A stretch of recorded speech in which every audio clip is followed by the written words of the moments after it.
Hello everyone, welcome back to my another video. तो question है, a particle moves from a fixed point. ठीक है, fixed point, एक particle जो है एक फिक्स्ड पॉइंट से मूव कर रहा है, इसका मतलब फिक्स्ड पॉइंट मतलब ओरिजिन। ठीक है, in such a way that its velocities in two fixed perpendicular direction.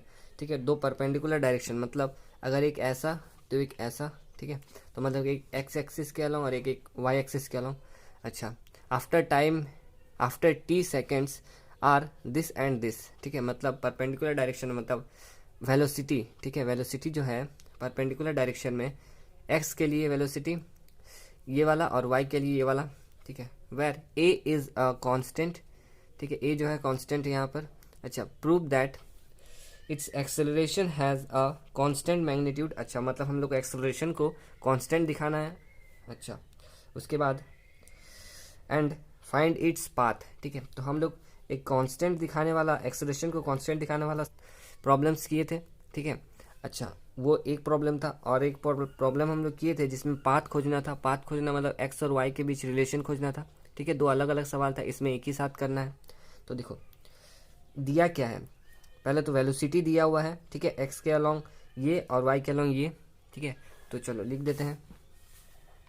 देखो गिवन वेलोसिटी का मतलब dx बाई डी टी। ठीक है, अच्छा, equals to A cos T, देखो दिया हुआ है। और अच्छा, और दिया हुआ ये वाला चीज़ y के अलावा मतलब D Y by D T. देखो यहाँ लिखे हम D Y by D T जो दिया हुआ है, एक साइन टी दिया हुआ है। ठीक है, अच्छा, ये लिखने के बाद हम इसको, ये जो है ये वेलोसिटी है। ठीक है, हमको एक्सेलरेशन को कांस्टेंट दिखाना है।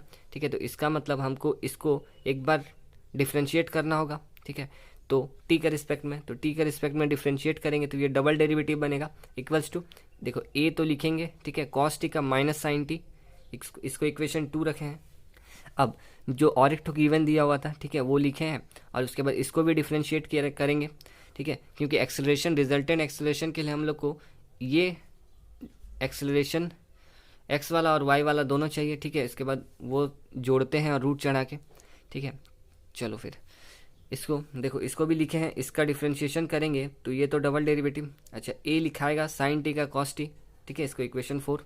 अच्छा, अब देखो कांस्टेंट एक्सेलरेशन को दिखाना है, तो देखो रिजल्टेंट एक्सेलरेशन निकालेंगे, पूरा सेम टू सेम पिछला सवाल जैसे है। देखो रूट अंडर ये वाला और प्लस में ये वाला। ठीक है, अच्छा, दोनों को जोड़ रहे हैं स्क्वायर करके और रूट चढ़ाए हैं, तो देखो इसका वैल्यू स्क्वायर करेंगे इसमें। ठीक है, तो माइनस गायब हो जाएगा, ए स्क्वायर और साइन स्क्वायर टी होगा। इधर भी ए स्क्वायर कॉस स्क्वायर टी, तो ए स्क्वायर दोनों में रहेगा तो कॉमन ले सकते हैं, तो ए स्क्वायर को कॉमन ले लिए, बचा इधर में साइन स्क्वायर टी और प्लस में कॉस स्क्वायर टी। ठीक है, और ये sine square theta plus cos square theta 1 हो जाता है, तो ये 1 हो जाएगा, ये पूरा गायब, रूट अंडर ए स्क्वायर बचा। ठीक है, तो ए स्क्वायर में और रूट है तो स्क्वायर और रूट कट जाएगा आपस में, तो ए बचेगा। ठीक है, जो कि कांस्टेंट है, तो दिखा दिया हम लोग कि एक्सेलरेशन जो होगा वो कांस्टेंट है। एक पार्ट इसका देखो, ये देखो, prove that it's acceleration has the constant magnitude, ये दिखा दिए। ठीक है, अब इसका पाथ खोजना है, तो एक्स और वाई के बीच रिलेशन खोजना है। ठीक है, तो देखो अब हम लोग को पाथ खोजना है, मतलब एक्स और वाई के बीच रिलेशन। तो देखो एक्स और वाई कैसे मिलेगा, ये जो है और ये, ठीक है, इसको अगर एक बार इंटीग्रेट कर देते हैं तो सिर्फ y मिल जाएगा। ठीक है, और इसको भी अगर एक बार इंटीग्रेट कर देते हैं तो x मिल जाएगा। तो चलो इसको एक बार इंटीग्रेट करते हैं फ्रॉम इक्वेशन 1। ठीक है, देखो ये dt को उधर भेज दिए मल्टीप्लाई में। ठीक है, तो ये पूरा बचेगा dx equals to a cos t into D T. अच्छा, इसको इंटीग्रेट करेंगे तो dx का इंटीग्रेशन x a लिखाएगा। ठीक है, cos t का इंटीग्रेशन sin t होगा और इंटीग्रेटिंग कांस्टेंट लेना होगा एक, तो उसको k1 रखे हैं। अच्छा, अब इस k1 का वैल्यू को फाइंड करना होगा, तो k1 का वैल्यू कैसे फाइंड करेंगे, इनिशियली केस देखेंगे। तो देखो इनिशियली फिक्स्ड था। ठीक है, मतलब x और y का वैल्यू 0 था। ठीक है, अच्छा, और वो फिक्स था, वो पार्टिकल स्टार्ट नहीं हुआ था, इसका मतलब टाइम भी उस समय 0 था। तो देखो इनिशियली t भी 0 था और x भी 0 था, तो x के जगह 0 बैठा देंगे, t के जगह 0 बैठाएंगे, तो साइन 0 डिग्री 0 होता है। ठीक है, तो 0 इंटू समथिंग 0 हो जाएगा। अच्छा, मतलब ये भी 0 ये भी 0, तो k1 का मान भी 0। ठीक है, अब इस k1 का मान को इसमें बैठा देते हैं, तो ये तो 0 बन के हट जाएगा, मतलब सिर्फ ये वाला बचेगा। तो देखो उसको इक्वेशन 5 माने हैं। ठीक है, वो बचा हुआ है। अच्छा, अब ये तो x का रिलेशन मिला हमको, अब y का चाहिए, तो इसको इंटीग्रेट कर देते हैं। तो चलो इसको इंटीग्रेट करेंगे तो क्या होगा, ये y बन जाएगा, y इक्वल्स टू ये dt को इधर, ठीक है, a लिखाएगा। अच्छा, साइन टी का इंटीग्रेशन माइनस कॉस टी होता है, ठीक है, और एक इंटीग्रेटिंग कांस्टेंट लेना होगा। चलो